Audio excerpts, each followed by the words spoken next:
তাহলে বিচারের কোনো দাম আছে? হ্যাঁ ভোট পাশ হলে রাষ্ট্রপতি আর কোনো খুনিকে ক্ষমা করতে পারবে না।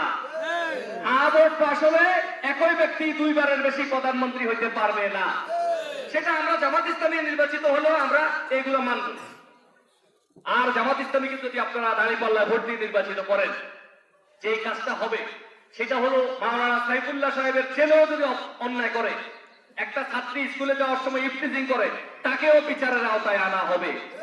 চাঁদাবাজি, গুন্ডামি, মাস্তানি, ইফটিজিং আমাদের লোকেরা করে না। যদি মানুষ হিসাবে কেউ ভুল করে আমরা বিচার করব, কথা দিলাম।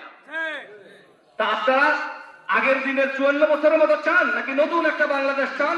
সেই সিদ্ধান্ত আপনারা নেবেন। প্রিয় ভাইরা, শেষ কথা, টেকনাফ থেকে তেতুলিয়া, রূপসা থেকে পাথুরিয়া, শিশু থেকে বৃদ্ধ, আবাল বৃদ্ধা বনিতা সবাই সিদ্ধান্ত নিয়ে ফেলেছে 12 তারিখ দাঁড়িপাল্লায় ভোট দিয়ে একটা নীরব ব্যালট বিপ্লব করবে ইনশাআল্লাহ।